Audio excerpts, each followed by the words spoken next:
और news room से खबरों की शुरुआत करेंगे और सबसे पहले बात करेंगे वजीर आजम नरेंद्र मोदी के आज दाखिल किए गए नॉमिनेशन की।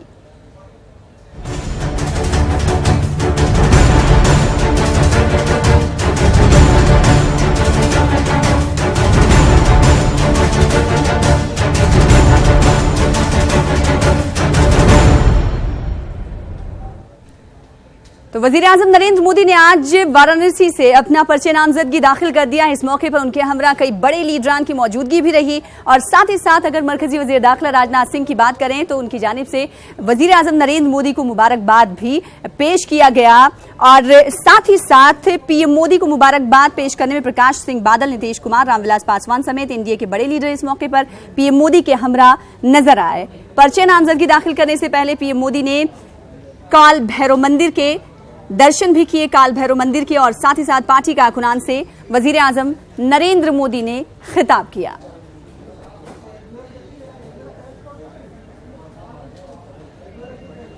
तो वजीर आजम नरेंद्र मोदी ने आपको बता दें कि आज वाराणसी से पर्चे नामजदगी का दाखिल किया है और इनके साथ कई बड़े लीडर देखे गए और उसके बाद वजीर आजम नरेंद्र मोदी ने पर्चे नामजदगी दाखिल करने के बाद मीडिया नुमाइंदों से बातचीत की। इस मौके पर उन्होंने क्या कुछ कहा, ये आपको सुनाते हैं। अंतःकरण पूर्वक आभार व्यक्त करता हूं। 5 साल के बाद फिर एक बार काशीवासियों ने मुझे जो आशीर्वाद दिए हैं, एक प्रकार से कल शाम को 5 बजे से लेकर अगर रात के 4-6 घंटे निकाल दें, शायद इतना लंबा रोड शो 12-15 घंटे का रोड शो एक काशीवासी ही कर सकते हैं।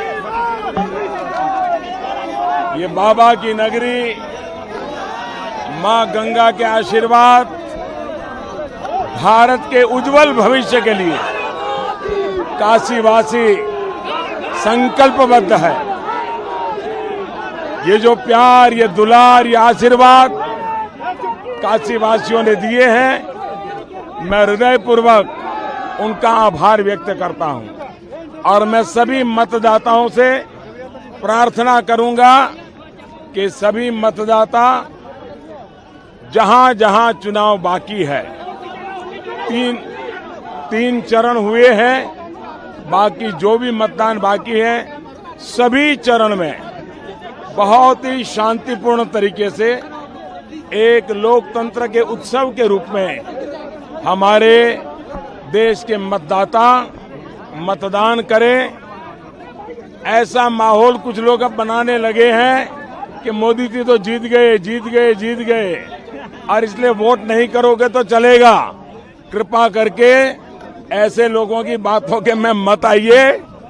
मतदान ही आपका हक है, लोकतंत्र के उत्सव है और इसमें सबने मतदान करना चाहिए, ज्यादा से ज्यादा मतदान करना चाहिए और लोकतंत्र को मजबूत करना चाहिए, सरकार मजबूत बनानी चाहिए और देश मजबूत करने के लिए मतदान करना चाहिए।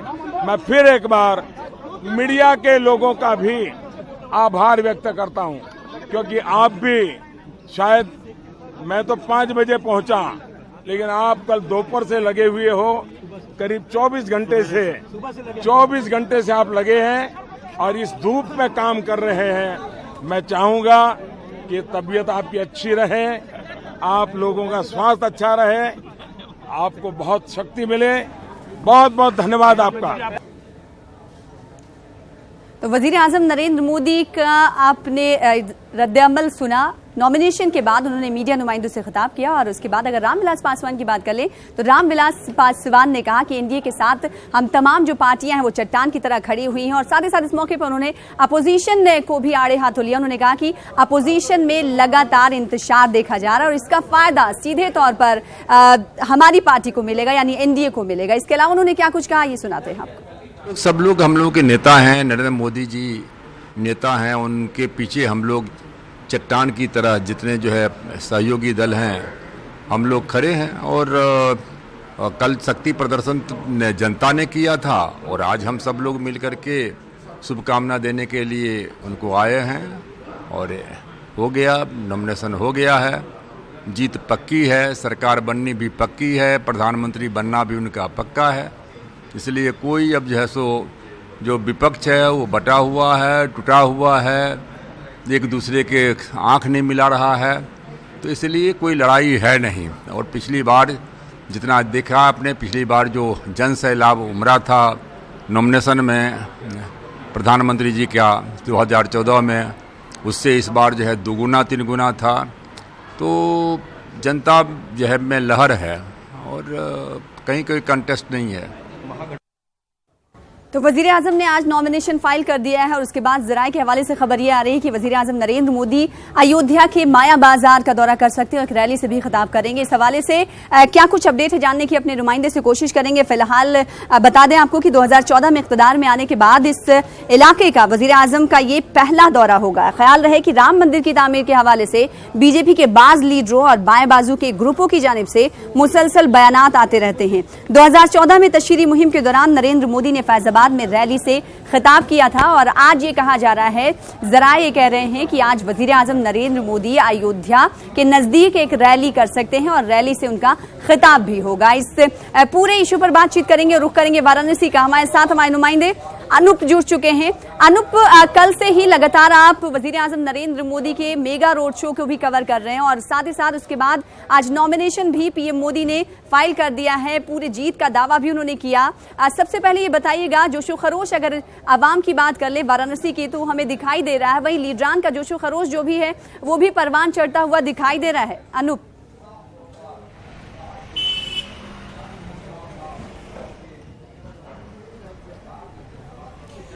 बिल्कुल, देखिए आप सही कह रहे हैं। जिस तरीके से कल प्रधानमंत्री नरेंद्र मोदी का मेगा रोड शो हुआ और जिस तरीके से जन सैलाब उभर कर सामने आया, साफ तौर से था कि एक जन समर्थन प्रधानमंत्री के समर्थन पे खड़ा था। एक तरफ जहां जन समर्थन है, दूसरी तरफ आज जिस तरीके से नॉमिनेशन फाइल की गई और वहां पर एनडीए घटक दल के तमाम नेता मौजूद थे, अपने आप में संदेश देने के लिए काफ़ी है कि एनडीए जो है एकजुट है और किस तरीके से प्रधानमंत्री नरेंद्र मोदी को लेकर के एकजुटता है, पूरा एनडीए इंटैक्ट है।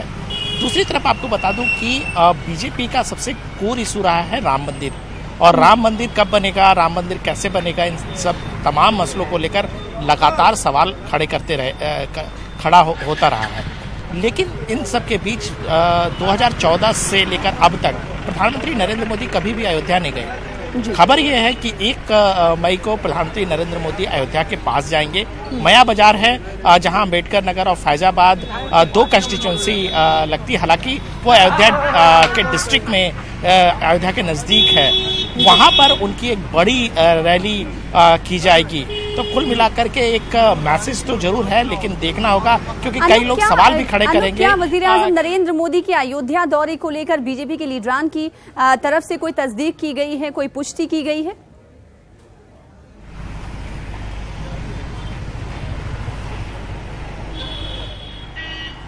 देखिए, अभी तक कोई पुष्टि बीजेपी की तरफ से नहीं की गई है, लेकिन ये है कि प्रधानमंत्री 2 अपने कैंडिडेट को लेकर के फैजाबाद और अम्बेडकर नगर के कैंडिडेट को लेकर वहाँ पर एक भव्य रैली करने वाले हैं। लेकिन सवाल फिर यही उठता है क्योंकि वो 2-3 लोकसभा कैंडिडेट को लेकर एक रैली वो आमतौर पे कर रहे हैं और जहाँ तक उत्तर प्रदेश की बात करें तो वो 2 संसदीय क्षेत्र में भी एक रैली वो कर रहे हैं। तो इसमें बहुत आश्चर्य की बात नहीं है कि अगर वो अपने उम्मीदवार को लेकर के रैली करते हैं, लेकिन सबसे बड़ी बात यह है कि जिस तरीके से अयोध्या के नज़दीक में अगर वो जाते हैं और बीजेपी का कोर इशू जो है वो राम मंदिर ही है, तो ऐसे में ये जरूर सवाल उठना लाजमी है कि इतने नज़दीक पहुंचने के बाद भी रामलला विराजमान किस हालत में है, किस तरीके से है और आगे बीजेपी इसको लेकर क्या कर सकती है, आखिर प्रधानमंत्री की मंशा इस ओर क्या है। तो ये तमाम सवाल हैं, लेकिन ये जरूर तय है कि प्रधानमंत्री नरेंद्र मोदी जाएंगे वहाँ पर और अपने उम्मीदवार को लेकर के प्रचार करेंगे। जी। और इसको लेकर जोशो खरोश भी जाहिर से तौर पर देखा जा रहा होगा वहां के लोगों में। अब देखना ये होगा कि वजीर आजम नरेंद्र मोदी के दौरे को लेकर कब तस्दीक बीजेपी के लीडरान की जानिब से होती है। लेकिन अगर मेगा रोड शो के बाद आज नॉमिनेशन की बात करें और मेगा रोड शो की अनूप जिस तरीके से तस्वीर निकलकर सामने आई, हम सब ने देखा 2014 में भी ऐसी तस्वीरें निकलकर सामने आई थी। उसके बाद वजीर आजम नरेंद्र मोदी को वहां से चुना गया वाराणसी से। इस बार हमने देखा कि वजीर आजम नरेंद्र मोदी मुंतखब होने के बाद पहली बार वहां से नॉमिनेशन फाइल उन्होंने किया है। ऐसे में दुगना प्यार वहां की आवाम से मिलता हुआ पीएम मोदी को दिखाई दे रहा है। और अपोजिशन पार्टियों की अगर अनु बात कर ली जाए तो उनकी जानिब से कहा जा रहा था कि जो मोदी लहर पहले 2014 में बरकरार थी वो अब नजर नहीं आती, लेकिन ये तमाम चीजें जो है इस पर जो कदगन लगा था उसकी तस्वीरें पूरी तरीके से साफ होती नजर आ रही है।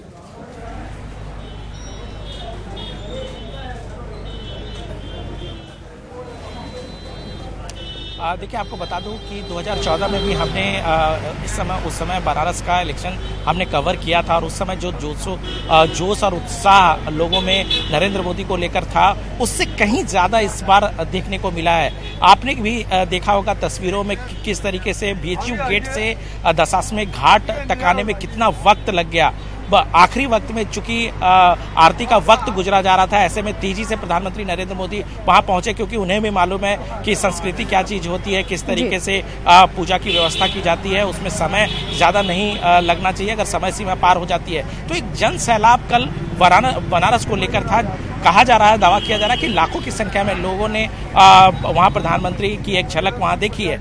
दूसरी तरफ बता दूं कि जिस तरीके से आज का कार्यक्रम रहा है उसमें सभी विपक्षी पार्टियों की एकजुटता, सभी एनडीए घटक दलों की जो एकजुटता है वो दिखाई दी है। दूसरी तरफ आपको मैं बताना चाहूंगा कि आपको याद होगा कि कर्नाटक में जिस तरीके से एक महागठबंधन की एकजुटता दिखी थी वो धीरे धीरे खत्म होती गई और आज कोई भी महागठबंधन की बात नहीं करता है। दूसरी तरफ एनडीए गठबंधन जो है एकजुट दिख रहा है। तो ये अपने आप में ये जो बनारस का जो कार्यक्रम था 2 दिन, उस बनारस के कार्यक्रम से 2 बातें तो निकलकर सामने आई कि जन समर्थन प्रधानमंत्री नरेंद्र मोदी के साथ है, बीजेपी के साथ खड़ी है। दूसरी तरफ जो एनडीए के जो घटक दल हैं वो एक साथ खड़े हैं, यानी कि बीजेपी अपना शक्ति प्रदर्शन करने में पूरी तरह से कामयाब रही है बनारस की तरफ से। और बनारस का अपने आप में महत्व है। पिछली बार 2014 में एक प्रयोग बीजेपी की तरफ से किया गया जब प्रधानमंत्री नरेंद्र मोदी को यहाँ खड़ा किया गया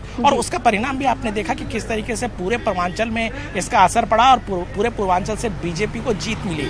यही कोशिश इस बार भी है कि पूर्वांचल के जो कंस्टिट्यूएंसी है वहां पर भारी मतों से बीजेपी के उम्मीदवार जीते और बीजेपी को यहां से जीत मिले। जी। बेहद शुक्रिया अनूप हमारे साथ जुड़ने के लिए, तफसीलात से बातचीत करने के लिए। तो हमारे साथ हमारे नुमाइंदे वाराणसी से लगातार जुड़ रहे हैं अनूप। उन्होंने बताया कि आज नॉमिनेशन फाइल करने के बाद किस तरीके से बीजेपी के लीडरान के, एनडीए के लीडरान के जो हौसले हैं बुलंद है। इसके अलावा अगर बात कर लें पीएम मोदी के फिल्म की रिलीज पर, आपको बता दें कि आज फिर से कहा गया है कि पीएम मोदी के फिल्म पर जो रोक लगाई गई है रिलीज पर वो जारी रहेगी। और साथ ही साथ इलेक्शन कमीशन की जानिब से कहा गया था कि फिल्म की रिलीज पर रोक इसलिए लगाई गई कि किसी एक जमात को इसका फायदा ना पहुंचे।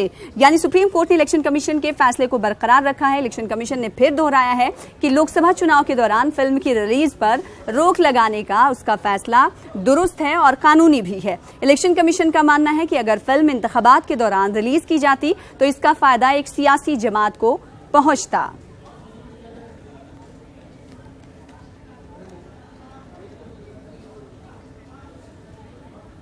और अब बात करेंगे साध्वी प्रज्ञा सिंह ठाकुर की, जिनकी मुश्किलों में लगातार इजाफा होता जा रहा है। आपको बता दें कि हालिया दिन उन्होंने एक मुतनाज़ा बयान दिया था जिसका इलेक्शन कमीशन ने आज खुद नोटिस लिया है। आपको बताते हुए चले कि सीहोर में साध्वी प्रज्ञा सिंह ठाकुर ने दिग्विजय सिंह को दहशतगर्द कहा था और साथ ही साथ उन्होंने कहा था कि सीहोर में फैक्ट्रियां बनाई थी, बंद करवा दी थी दिग्विजय सिंह ने, जिसके बाद बेरोजगारी बढ़ी थी। और साथ ही साथ आपको बता दें कि कलेक्टर से इलेक्शन कमीशन ने इस हवाले से रिपोर्ट भी तलब की है।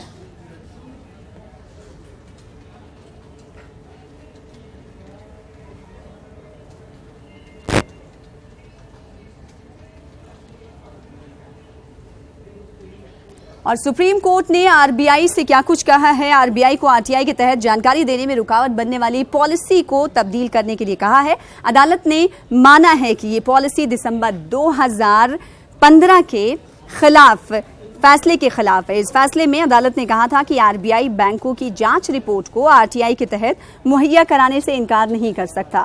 अर्जी गुजार का कहना था कि आरबीआई अब भी अदालत के फैसले की पाबंदी नहीं कर रहा है, जिसकी वजह से माली गड़बड़ करने और बैंकों और बड़े कर्जदारों की जानकारी हासिल करना मुश्किल है। सुप्रीम कोर्ट ने कहा कि आरबीआई को इस सिलसिले में एक मौका और दिया जा रहा है। इस बार खिलाफ वर्जी की सूरत में इसके खिलाफ तौहीन अदालत की कार्रवाई भी की जाएगी। यानी सुप्रीम कोर्ट ने कहा कि अगर खिलाफ वर्जी आरबीआई करता है तो आरबीआई के खिलाफ तौहीन अदालत की कार्रवाई की जाएगी।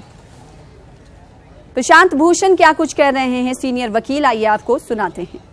साल से रिजर्व बैंक ऑफ इंडिया सूचना के अधिकार के कानून के तहत इस तरह की सूचना नहीं दे रहा था कि कौन कौन से बड़े बड़े डिफॉल्टर्स हैं जिन्होंने बैंकों का, हमारे सार्वजनिक बैंकों का पैसा लेकर भाग गए या उसका पैसा वापस नहीं किया, या फिर फॉरेन करेंसी डेरिवेटिव स्कैम के बारे में क्या सूचना है आरबीआई को, या फिर बैंक्स जो गड़बड़ कर रहे हैं, जो इस तरह से इन विलफुल डिफॉल्टर्स को पैसा दे रहे हैं, उनके बारे में आरबीआई ने क्या किया, इसकी सूचना नहीं दे रहे थे।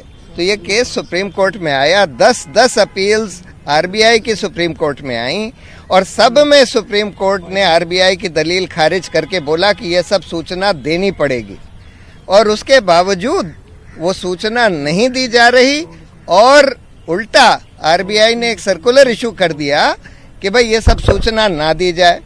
तो उसके खिलाफ हम लोगों ने कंटेम्प्ट पिटिशन मूव करी थी सुप्रीम कोर्ट में, कई सारी कंटेम्प्ट पिटिशंस, जिसमें आज फैसला आया है कि ये बिल्कुल कंटेम्प्ट है कोर्ट का।